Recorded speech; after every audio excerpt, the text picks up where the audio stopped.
আসসালামু আলাইকুম সম্মানিত দর্শক শ্রোতা ভাই এবং বোনেরা, আশা করি আপনারা সবাই সহি সালামতে আছেন। গতকালকে মধ্যপ্রাচ্যের পারস্য উপসাগরে মার্কিন যুক্তরাষ্ট্রের MQ-4 ট্রাইটন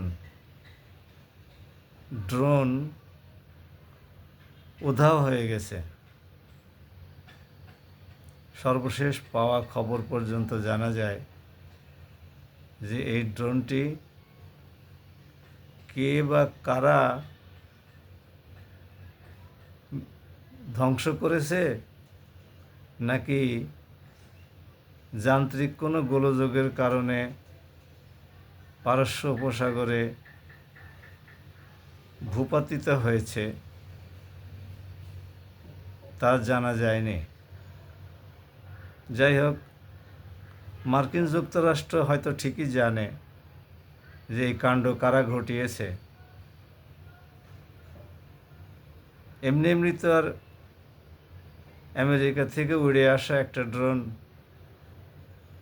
যার মূল্য $270 মিলিয়ন,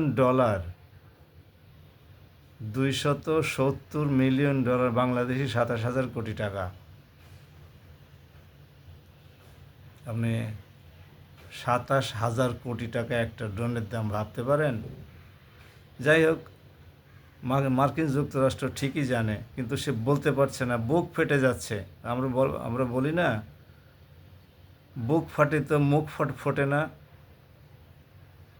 মার্কিন যুক্তরাষ্ট্রের বুক ফেটে যাচ্ছে, কিন্তু মুখ ফুটে কেউ কিছু বলতে পারছে না যে ইরান এটা হামলা করে নামিয়েছে, অথবা চীন রাশিয়ার সর্বাধুনিক লেজার উইপন ব্যবহার করে এটাকে ভূপাতিত করেছে।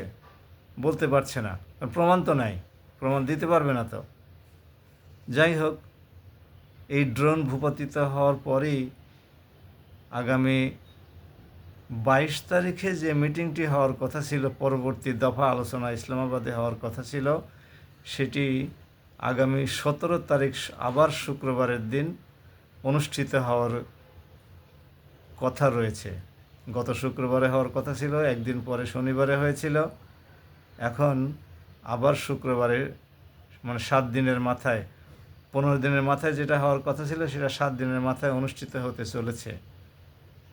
তাতে বোঝা যাচ্ছে যে আমেরিকা একটু অসুবিধার মধ্যেই আছে, বিপদের মধ্যেই আছে। আমেরিকা যদি বিপদে থাকে, তাহলে ইসরায়েলের হাল তারা ছেড়ে দিতে পারে। যদি ইসরায়েলের হার মার্কিন যুক্তরাষ্ট্র ছেড়ে দেয়, তাহলে ইসরায়েলের জন্য বড়ই বিপদের কারণ হয়ে দাঁড়াবে ইরান এবং হিজবুল্লাহ আর ইয়েমেন। এই দিক থেকে দেখা যাক কী হয়। আল্লাহ সবাইকে ভালো রাখুন। আসুন দোয়া করি যেন আমরা এই বিপদ থেকে উদ্ধার পাই। এটা কিন্তু ইরান আমেরিকা ইসরায়েলের যুদ্ধ নয়, এটা গোটা বিশ্বের জন্য একটি ভয়াবহ অবস্থার সৃষ্টির কারণ। আল্লাহ আমাদেরকে এই ভয়াবহ অবস্থার সৃষ্টি থেকে হেফাজত করুন। আমাদের বাংলাদেশে জ্বালানি তেল আসতে না পারলে তখন আমাদের সমস্ত উন্নয়নের চাকা, আমাদের স্বাভাবিক জীবনযাত্রা, বাড়ি থেকে শুরু করে শিল্প প্রতিষ্ঠান, ব্যবসা প্রতিষ্ঠান পর্যন্ত, সর্বত্রই, যোগাযোগ ব্যবস্থা পর্যন্ত, সর্বত্রই এর প্রভাব পড়বে। আল্লাহ আমাদেরকে এই থেকে হেফাজত করুন। নিয়মিত তেল সরবরাহ থাকলে তাই দেশের অর্থনীতিকে সচল রাখা খুব মুশকিল।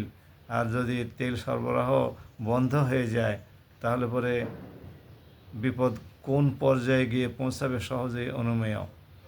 কাজেই আসুন আমরা সবাই আল্লাহর কাছে দোয়া করি যেন এই যুদ্ধটি পুনরায় শুরু না হয়। সবাই ভালো থাকুন। আসসালামু আলাইকুম ওয়া রাহমাতুল্লাহ।